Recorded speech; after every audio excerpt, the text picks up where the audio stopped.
राजा उदय सिंह विद्वान, साहसी एवं न्यायप्रिय राजा थे। एक दिन उनके दरबार में दो व्यक्ति आए और बोले, महाराज, हमने आपका बहुत नाम सुना है, इसीलिए हम दोनों आपके पास में सही न्याय की इच्छा से आए हैं। फिर राजा कहते हैं, आप कारण बताइए, आप दोनों के बीच उचित न्याय ही किया जाएगा। फिर एक व्यक्ति कहता है, महाराज, हम दोनों में कुछ दिनों से यह विवाद चल रहा है कि कर्म बड़ा है या किस्मत। मैं कहता हूँ कि कर्म बड़ा है और यह कहता है कि किस्मत। अब आप ही इसका उत्तर बताइए और न्याय कीजिए। दोनों व्यक्तियों की बात को सुनकर राजा उदय सिंह सोच में पड़ जाते हैं और वह उन दोनों व्यक्तियों से कहते हैं, आप दोनों के प्रश्न का उत्तर देने के लिए मुझे समय चाहिए। आपके इस प्रश्न का उत्तर मैं 6 माह के पश्चात दूंगा। आप मेरे पास 6 माह के पश्चात आना। फिर वह कहते हैं, ठीक है महाराज, हम आपसे ठीक 6 माह के बाद ही मिलेंगे। उन दोनों व्यक्तियों के जाने के पश्चात राजा उदय सिंह उलझन में पड़ जाते हैं और प्रश्न का उत्तर जानने के लिए उन्होंने मन में कुछ विचार किया और 6 माह के लिए राज्य का कार्यभार सेनापति को सौंपकर राजा उदय सिंह भेष बदलकर एक दूसरे नगर में पहुंचे। वहां राजा उदय सिंह को एक व्यापारी मिला और बोला, लगता है नगर में नए आए हो, पहले कभी देखा नहीं तुम्हें। फिर राजा उदय सिंह कहते हैं, मेरा नाम उदय है, मैं आज ही यहाँ आया हूँ, इसीलिए मैं नौकरी की तलाश में जा रहा हूँ। अगर आपके पास कोई काम मिल जाए तो बड़ी मेहरबानी होगी। तो वह व्यापारी कहता है, हाँ, एक सेवक की तो मुझे जरूरत है। तुम दिखने में अच्छे परिवार के ही लग रहे हो। अच्छा बताओ, अगर मैं तुम्हें नौकरी पर रख लूं तो कितना वेतन लोगे? तो राजा उदय सिंह कहते हैं, प्रतिदिन की 100 मुद्राएं। फिर व्यापारी चौंकते हुए कहता है, प्रतिदिन की 100 मुद्राएं? आखिर तुम में ऐसा क्या गुण है जो इतना अधिक वेतन मांग रहे हो? फिर राजा कहते हैं, आप मुझे एक बार रख कर तो देखिए, आपको शिकायत का मौका नहीं दूंगा। मैं वो काम भी कर सकता हूँ जो दूसरा कोई नहीं कर सकता। फिर व्यापारी कहता है, तुम्हारी बातों में आत्मविश्वास दिखाई पड़ता है। ऐसी बात है तो तुम्हारी नौकरी आज से ही पक्की हुई। व्यापारी राजा को उदय सिंह को काम पर रख लेता है। दिन भर काम करने के पश्चात राजा उदय सिंह को 100 मुद्राएं मिली। उनमें से आधी मुद्राएं ब्राह्मणों को दे दी, बची मुद्राओं में से आधी भिखारी और गरीबों में दे दी। उसमें से कुछ मुद्राएं अपने खाने पीने के लिए रख ली।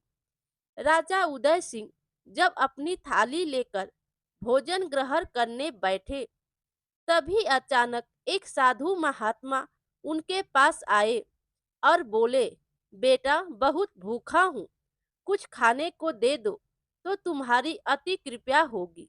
तो राजा उदय सिंह कहते हैं, हाँ महाराज, जरूर मिलेगा, यह लीजिए, आप यह भोजन ग्रहण कीजिए।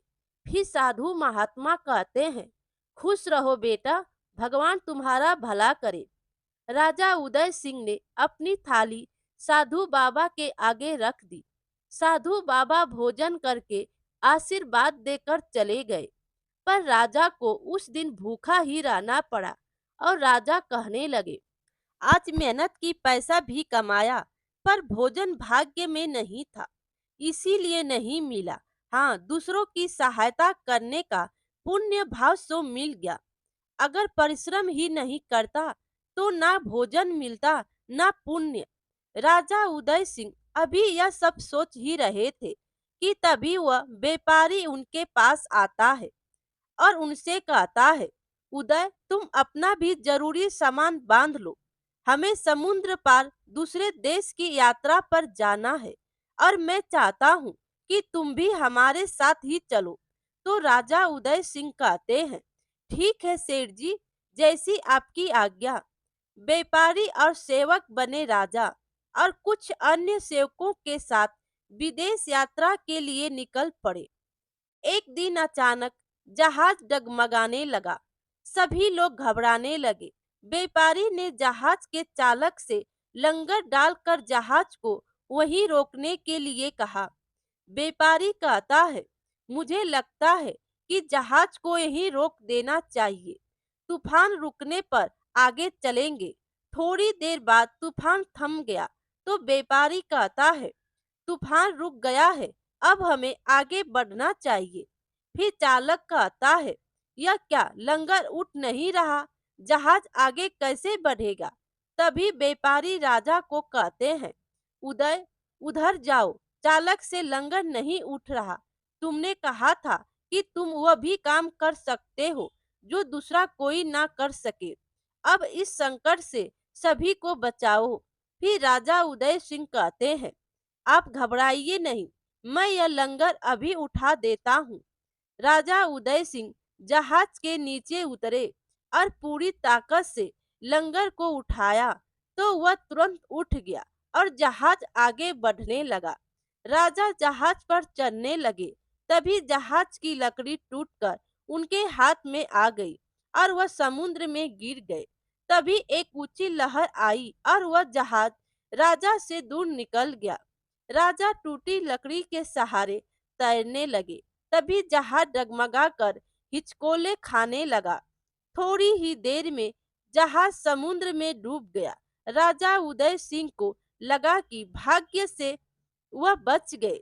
उन्होंने लंगर उठाकर कर्म किया था, तभी भाग्य ने उनका साथ दिया।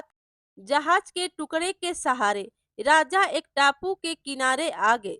राजा ने देखा कि वहां की प्रजा में उदासी थी। राजा ने एक व्यक्ति से पूछा, सुनो भाई, यह पूरे नगर में उदासी कैसी। तो वह व्यक्ति कहता है, जिस राज्य की राजकुमारी आज रात 1 बजे मरने वाली हो, उस राज्य में शोक नहीं होगा तो और क्या होगा। राजा उदय सिंह कहते हैं, मैं कुछ समझा नहीं श्रीमान। फिर वह व्यक्ति कहता है, हमारी राजकुमारी के भाग्य में लिखा है कि आज रात 1 बजे सांप के काटने से उनकी मृत्यु हो जाएगी। फिर राजा उदय सिंह बोले, मुझे यहाँ के राजा से मिलना है। फिर वह व्यक्ति राजा उदय सिंह को नगर के राजा के पास लेकर जाता है। फिर राजा उदय सिंह उस नगर के राजा को कहते हैं, महाराज, आप इस दुविधा से मुक्त हो सकते हैं। आप रात 12 बजे तक मैं जैसा जैसा कहता हूँ वैसा कीजिए।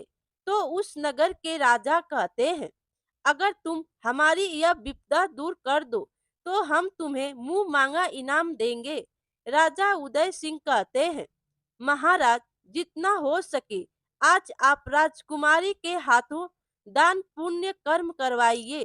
फिर उस नगर के राजा कहते हैं, दान पुण्य कर्म करने से यह समस्या टल जाएगी। फिर राजा उदय सिंह कहते हैं, दान पुण्य और अच्छे कर्म हमारा वर्तमान और भविष्य तय करते हैं। हमें भविष्य की चिंता में वर्तमान के कर्म नहीं छोड़ने चाहिए। वर्तमान ही हमारा भविष्य तय करता है। राजा उदय सिंह के कहने पर राजा ने राजकुमारी के हाथों दान पुण्य करवाना आरंभ कर दिया। राजकुमारी सैनिकों के साथ नगर में हर व्यक्ति को दान में अनाज, कपड़ा, धन और सभी सहायक वस्तु आदि बांट रही थी। तभी राजकुमारी की नजर एक नेवले और सांप पर पड़ती है। फिर राजकुमारी कहती है, हे भगवान, यह नेवला आज इस सांप को मार ही डालेगा। सिपाही, इस सांप की जान बचाओ, नेवला इसे घायल कर देगा। सिपाहियों ने भाले दिखाकर उस नेवले को डरा दिए, जिससे वह सांप को छोड़कर भाग गया। वह हल्का जख्मी हो गया था। राजकुमारी उसके पास आई और बोली, सांप को चोट लगी है, लेकिन घाव ज्यादा गहरा नहीं, कुछ दिन में ठीक हो जाएगा। सिपाही, इस सांप के लिए कटोरे में थोड़ा दूध लेकर आओ। सांप भूखा था, उसने जल्दी जल्दी सारा दूध पी लिया। कुछ देर बाद सांप की माँ वहां आती है और कहती है, आज तुमने मेरे बेटे की जान बचाई है। जीती रहो बेटी, भगवान तुम्हें लंबी आयु दे। जैसे ही नागिन राजकुमारी को लंबी आयु का वरदान देती है, उसी समय राजा उदय सिंह महाराज के साथ वहां आते हैं। फिर राजा उदय सिंह नागिन को कहते हैं, राजा उदय सिंह का प्रणाम स्वीकार कीजिए। अनजाने में ही आपने राजकुमारी को दीर्घायु का वरदान दे दिया, जो आज रात में ही एक सांप के काटने से मरने वाली थी। तो नागिन कहती है, शायद इनका भाग्य अच्छा है, रात 12 बजे से पहले मेरे द्वारा वरदान मिलने से इनकी मृत्यु टल गई। इसके भाग्य के साथ इसके अच्छे कर्मों ने भी इसका साथ दिया, तभी वहां पर वह सांप आ जाता है जिसके द्वारा राजकुमारी की मृत्यु लिखी थी। फिर वह साफ कहता है, मेरी पत्नी सही कह रही है, हमारा जीवन भाग्य और कर्म दोनों पर ही निर्भर है। अब मैं इस बच्ची की जान नहीं लूंगा। इसके भाग्य में दीर्घायु होने का वरदान प्राप्त था। नाग नागिन अपने बच्चों को लेकर लौट जाते हैं। फिर उस नगर के राजा कहते हैं, आज आपके ही कारण मेरी पुत्री की जान बच गई। आप मुझे जरूर ही कोई भले मानस दिखाई पड़ते हैं, आप अपना परिचय दीजिए। फिर राजा उदय सिंह कहते हैं, मैं राजा उदय सिंह हूँ, जहाज डूबने के कारण। और फिर राजा उदय सिंह राजा को अपनी सारी कहानी बताते हैं। फिर उस नगर के राजा कहते हैं, आप चिंता मत करो, हमारे पास एक जादू की घोड़ी है, वह उड़कर दुनिया के किसी भी कोने में जा सकती है। आप उस पर बैठकर समय से अपने देश लौट जाएंगे। और फिर राजा उदय सिंह जादुई घोड़ी पर बैठकर अपने नगर में पहुंचते हैं। और अगले दिन राजा उदय सिंह ने दोनों व्यक्तियों को अपने महल में बुलवाया। फिर राजा बोले, आपके प्रश्नों का उत्तर मुझे मिल गया है। भाग्य और कर्म दोनों साथ साथ चलते हैं। यह एक ही गाड़ी के दो पहिए हैं। अगर भाग्य साथ दे दे और कर्म ना करो तो कुछ भी प्राप्त नहीं होगा। उसी तरह यदि कर्म करो और भाग्य साथ ना दे तो कुछ हासिल नहीं होगा। दोनों व्यक्ति राजा का उत्तर सुन संतुष्ट होकर चले गए। मेरे प्यारे दोस्तों, कहानी अच्छी लगी हो तो लाइक कीजिए और अपने दोस्तों में भी शेयर कीजिए। और चैनल पर नए हो तो चैनल को सब्सक्राइब कीजिए। Thank you.